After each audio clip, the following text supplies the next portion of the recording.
Bonjour à tous, ravi de vous trouver sur canalturf.com pour évoquer le programme de ce dimanche 15 janvier, réunion de gala sur l'hippodrome de Paris-Vincennes avec en point d'orgue notamment le prix de Belgique qui, comme vous le savez, est la quatrième des 4 baies préparatoires et qualificatives au prochain Grand Prix d'Amérique. Cette épreuve servira de support au quintet ainsi qu'à des dérivés. Cela dit, elle pose quelque peu problème. Les meilleurs ont surtout pour but de parfaire leurs conditions en vue de la grande échéance le dernier dimanche de janvier, et certains auront quant à eux comme objectif de se qualifier. Bref, pas facile d'y voir clair dans cette épreuve. J'ai préféré toutefois accorder ma préférence aux trotteurs qui ont besoin de se qualifier pour le Grand Prix d'Amérique. A commencer par le numéro 3, Call Me Keeper. Ça a été la note dans le prix de Bourgogne. Le cheval a bien fini avec Gersource. Il a ensuite gagné plaisamment le prix de Lille. C'était pas plus tard que le week-end dernier. À mon avis, dans ce lot déféré des 4 pieds, confié à Björn Goop, il peut parfaitement valider son billet, son visa pour le Grand Prix d'Amérique, le 3 Call Me Keeper. Même topo pour le numéro 3, Bolero Love.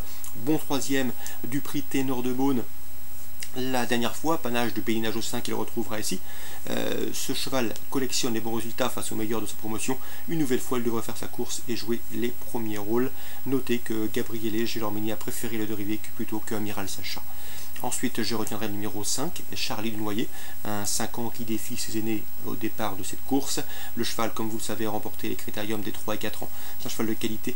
Il pouvait courir la veille le prix de Croix, où il aurait rencontré uniquement ses contemporains. Son entourage a préféré la ligne de départ de ce prix de Belgique. Mieux vaut donc lui accorder crédit. Le 14, Will Donna, est une jument américaine qui est entraînée par Daniel Redden. Daniel Redden fortement représenté dans cette course. Ce sera un petit peu l'attraction de cette course, cette jument. Elle n'a que 5 ans, comme je vous le disais, mais elle compte déjà plus d'1,3 million d'euros de gains, preuve de son potentiel. Mieux vaut donc l'inclure dans vos jeux. C'est loin d'être une base, on la connaît assez peu, mais il sera imprudent de l'écarter. Le 13, Hakim Ducavert, vient d'effectuer une bonne course de rentrée à Mons. C'était dans une course où Up and Quick s'imposait. Le cheval a de la qualité, vous le savez, il n'a pas terminé 4e du dernier Grand Prix d'Amérique sans raison. Le numéro 15 dans cette preuve, c'est Oasis B, toujours un gambe au duo de ses 9 ans. Lui aussi connaît bien le Prix d'Amérique, il a terminé 3e de cette course en dernier. Il revient ici à Vincennes avec des prétentions, on s'en méfiera. Le numéro 2, Briac Dark qui a beaucoup mieux couru que ne l'indique son classement brut dans le prix Ténor de Beaune. Ce jour-là, le cheval a été disqualifié après enquête alors qu'il l'a terminé tout près des premiers. Il avait pris une place, il faut donc le reprendre. Ensuite, je retiendrai le numéro 12 dans cette épreuve, c'est Amiral Sacha, qu'il ne faut surtout pas condamner hâtivement. Le cheval a prouvé qu'il avait du potentiel, et à mon avis, dans ce lot, c'est un postulant aux places. En cas de partant, on citera le numéro 11, Lionel, bon deuxième du prix du Bourbonnais, apanage de Bold Eagle, mais le cheval évoluera ferré, contrairement à ses meilleures performances. Résumé chiffré pour ce prix de Belgique, le 3, le 9, ensuite le 5, le 14, le 13, le 15, le 2 et le 12, je répète, 3, 9, 5, 14, 13, 15, 2 et 12. Suite du programme, dans le prix Géninote, l'un des temps forts également de cette réunion dominicale, on va faire confiance au plus riche dans cette épreuve réservée aux pouliches, à commencer par le 7, Herménique d'Olivry, 3 victoires pour elle en 4 courses courues. Elle a remporté le prix de mai devant, notamment Épice Turgot, le 9 qu'elle retrouve ici, et devant également Écume de Réville, le 8 qui sera également de la partie. On prend les meilleures commences, le trio gagnant du prix 1 de mai pourrait bien former le trio gagnant également du prix Géninote.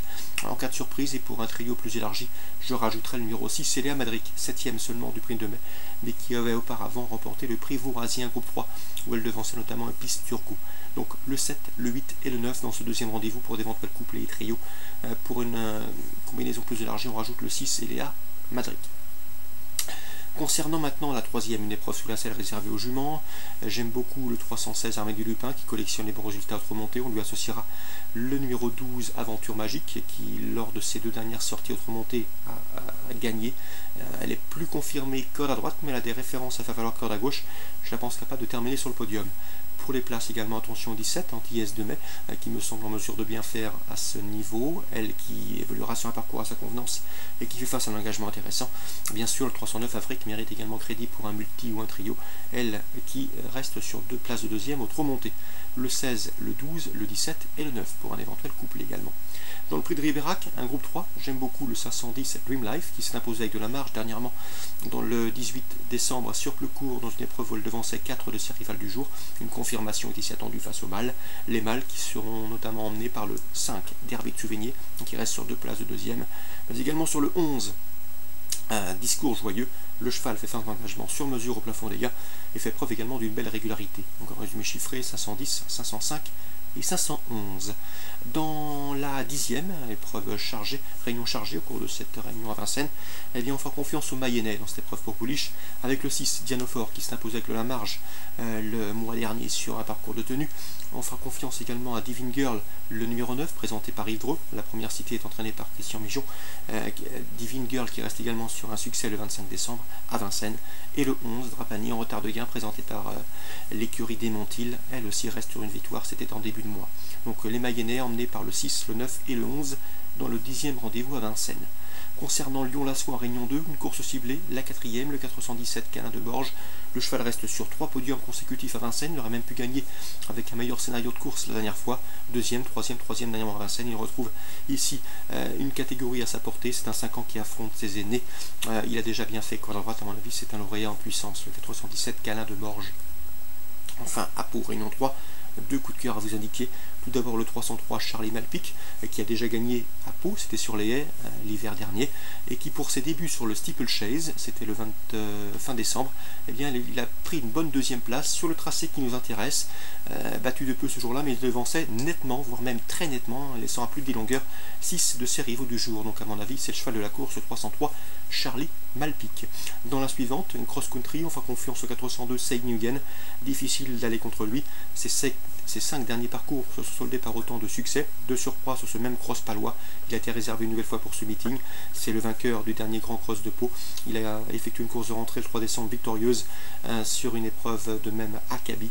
Le 11 ans entraîné par Guy Cherel, mais désormais Isabelle Paco, devrait une nouvelle fois faire étalage de son potentiel. Le 402 Saying Again. À mon avis, son plus sérieux reposant sera le 403 Saham, un cheval qui aime animer les courses et qui peut les emmener loin et qui, à mon avis, devrait pouvoir conserver largement une place sur le podium. Lui aussi est âgé de 11 ans et lui aussi est toujours un gambe. Donc 402 Saying Again, 403 Saham dans le cross-country du jour en Réunion 3 à Pau. Excellent dimanche à tous, très bon jeu et à très bientôt sur Direct Course.